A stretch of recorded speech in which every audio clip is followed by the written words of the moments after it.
Shalom, उन बातों पर ध्यान करो जो जो बातें सुंदर हैं। पहली नजर में यह कुछ हद तक स्थायी लग सकता है। क्या सुंदर है, यह क्यों जरूरी है कि हम इस पर ध्यान दें या सोचें और या अपना समय इस पर केंद्रित करें।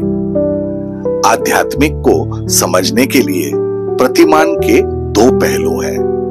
एक वह जो सुंदर है और दूसरा वह जो बदसूरत और घिनौना है। मसीह के अनुयायी होने के नाते हमें स्वतंत्र होने के लिए बुलाया गया है जो सुंदर है। हम शरीर के इच्छाओं में लिप्त होकर इसे खराब कर सकते हैं, जिसमें यौन अनैतिकता, अशुद्धता और व्यभिचार, मूर्ति पूजा और जादू टोना, घृणा, कलह, ईर्ष्या, क्रोध के दौरे, स्वार्थी महत्वाकांक्षा, मतभेद, गुटबाजी और जलन, नशे में धुत होना, रंगरलियां मनाना और इसी तरह के अन्य चीजें शामिल है। यह बदसूरत और घिनौना है। फिलिपियों के 4 अध्याय उसके 8वें पद में सुंदर का मुख्य जोर उन चीजों पर है जो परमेश्वर को प्रसन्न और स्वीकार्य है। वह सब जो परमेश्वर को प्रसन्न करता है और उनके योग्य है। वह सब जो परमेश्वर को प्रसन्न करता है और जो दूसरों को आशीर्वादित करता है। लेकिन ऐसे लोग भी हैं जो सुंदर होने के विपरीत पक्ष को प्रदर्शित करने के लिए समय, प्रयास और पैसा खर्च कर रहे हैं। तो जो कुछ भी सुंदर है उस पर ध्यान लगाने का क्या मतलब है?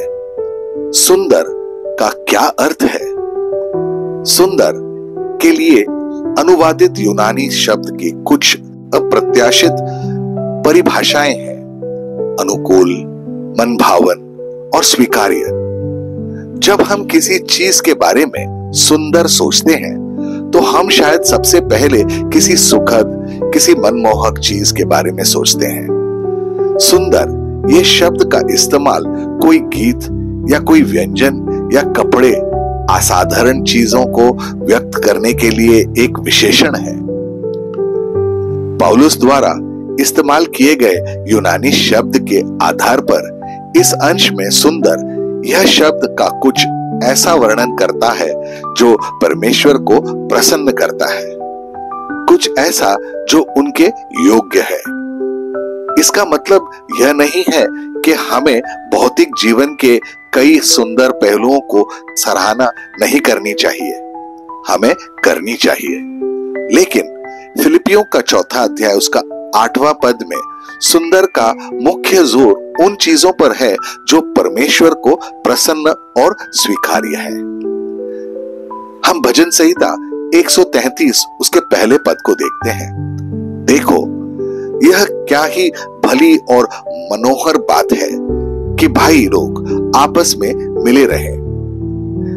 गलातियों का 5वां अध्याय उसका 22 और 23वां पद कहता है, पर आत्मा का फल प्रेम, आनंद, मेल, धीरज और कृपा, भलाई, विश्वास, नम्रता और संयम है।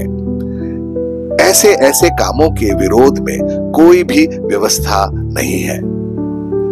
जो मसीह के हैं वे आत्मा के अनुसार जीवन जीते हैं और ऐसे फल प्रदर्शित करते हैं जो परमेश्वर को प्रसन्न करते हैं और लोगों को भी आशीर्वाद दे सकते हैं।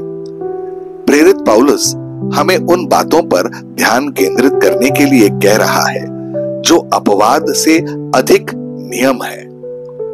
वह नियम प्रेम है।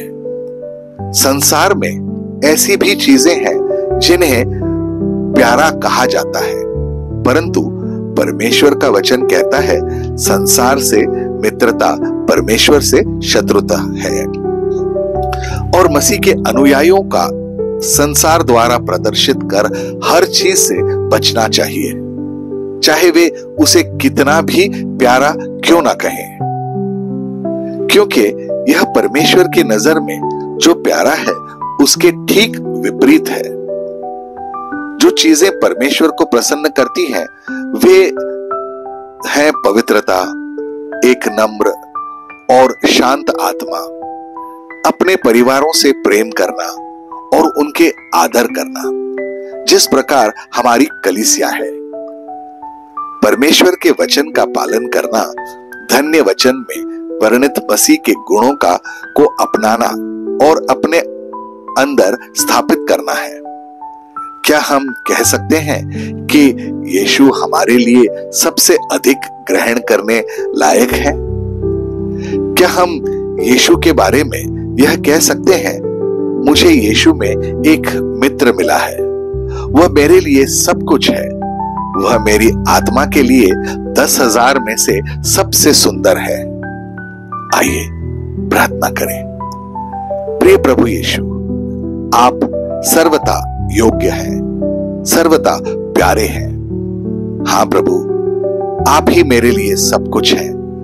आप ही मेरी आत्मा के लिए 10,000 में सबसे सुंदर है। प्रभु यीशु, आप जैसा कोई भी प्यारा और धन्य नहीं है। सचमुच आप प्यारे हैं और मैं रात दिन आपके वचन पर ध्यान करूंगा। जैसा कि आपका वचन यहोशू उसके पहले अध्याय उसके 8वें पद में कहता है, व्यवस्था की वह पुस्तक तेरे चित्त से कभी ना उतर पाए। इसी में दिन रात ध्यान दिया रहना, इसीलिए कि जो कुछ उसमें लिखा है उसके अनुसार करने की तू चौकसी करे, क्योंकि ऐसा ही करने से तेरे सब काम सफल होंगे और तू प्रभावशाली होगा। हमारे जीवन में आपकी उपस्थिति के लिए आपका धन्यवाद। हमारी सहायता करें ताकि हम आपके प्रति सच्चे प्रेम से आपको प्रसन्न करने के लिए सब कुछ कर सकें।